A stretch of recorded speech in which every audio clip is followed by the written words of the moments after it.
Well, hello everyone. My name is Nightclaw, and I forgot to turn off my fan before recording this, so bear with me here. There we go. So today, if you heard the title, you already know, but I'm going to be reading a couple of stories from Reddit of the paranormal board. The first one is by Lemonade Robot, posted 17 hours ago as of writing. The title: My friend kept our Nerf fight going months after he died. Without further ado, let's jump right into the first story.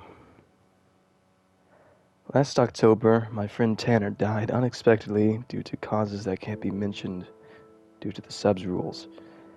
I don't need to go into too many details because they're not relevant to the story, but it was easily one of the hardest hitting losses I've ever had.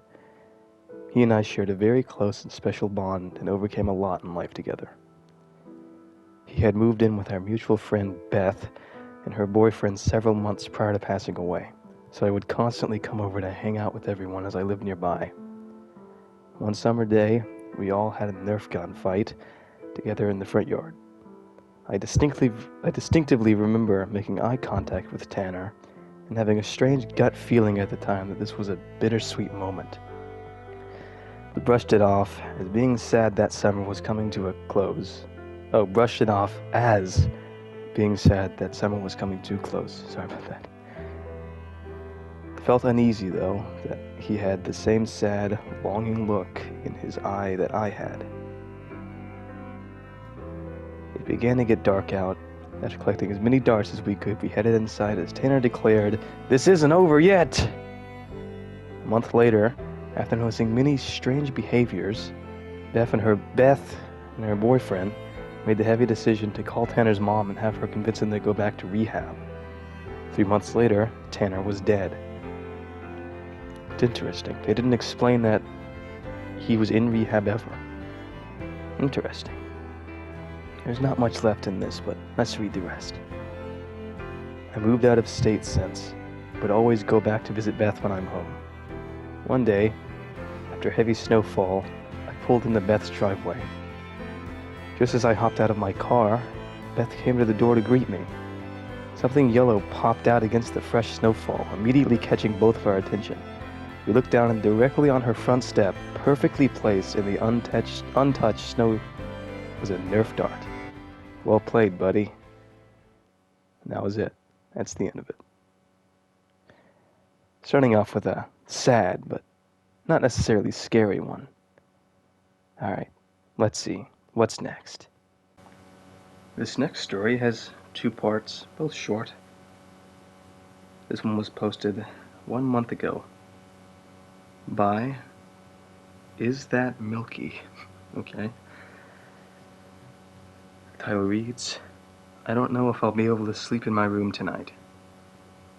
Let's crack this one open. That wasn't part of the title. That's just me saying, let's crack this one open. This happened like 25 minutes ago, by the way. One night, I was sleeping and heard a tap on my closet door right by my parents' room. The door is super small, so the average person can't fit in it, so I just thought nothing of it, because this is a normal occurrence. But then, I heard 2 taps in my room. I also thought nothing of it because this happens sometimes, I don't really mind.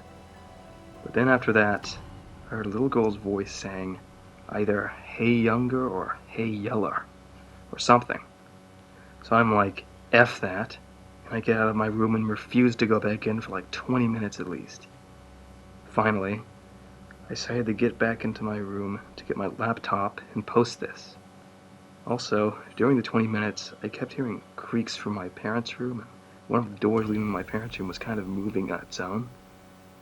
But at the same time, I'm not so sure. But I definitely did hear the taps and the voice.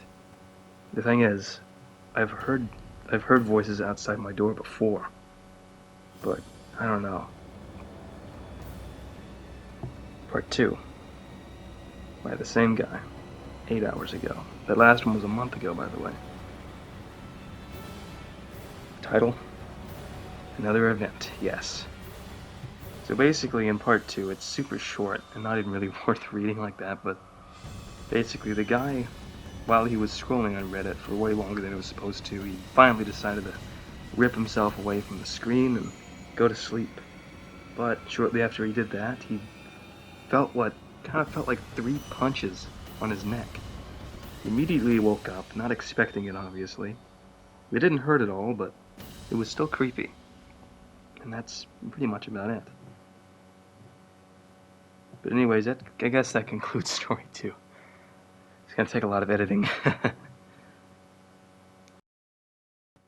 Posted by Overwaters 2 days ago. The title is Guy Looking at My Fish. So when I was in high school, I had a bedroom in the basement, and it was absolutely full of aquariums. One in particular, the biggest one, it was 100 gallons and situated with its short side right next to my bed, kind of where like a night table would be. Within the aquarium were my beloved 2 red parrot cichlids. 10 out of 10 recommend a Google if you don't know what they are. Super cute. Moby and Eleanor were their names. Every night they would sleep together in a big terracotta flower pot on its side. The pot was on the end farthest from my bed, and in the morning, when it was light, they would greet me by staring at my head on the pillow, opposite end. They were very intelligent and would follow you around the room, and when in the front of the tank, they'd be right there looking back at you. Cute. One night, I'm not sure what it was, but something woke me up.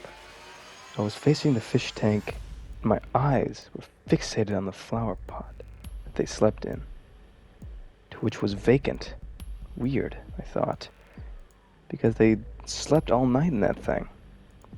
Then I started looking up higher in the water column, and they were both in the center of the tank, looking out the front like they do when they stand there.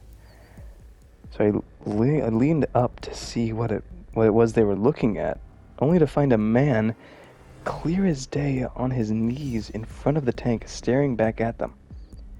Groggy and not yet thinking straight, mildly terrified as well, I uttered, "Who are you?" Which, to be honest, is not what I ever thought I'd say in a situation like this, but alas. As the words left my mouth, he snapped his head towards me with wide eyes. I remember his face perfectly. He was a young man I'd never seen before, with shortish, curly hair. My fear finally kicked in when he snapped his gaze in my direction.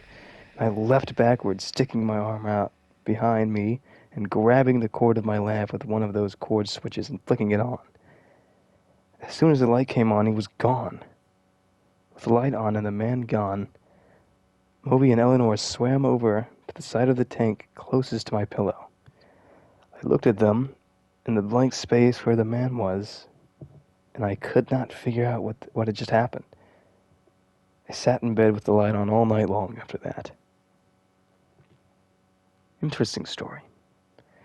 Sorry for my shoddy reading, by the way. It's just, a lot of these don't have very great grammar, and I haven't read them before this.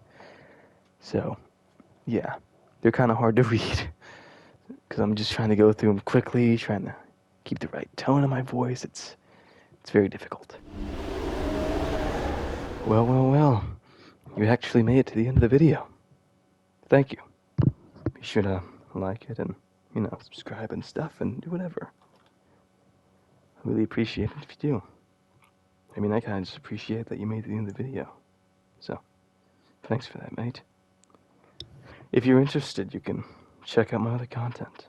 Although right now it only consists of one Let's Play series, but there will be more in the future.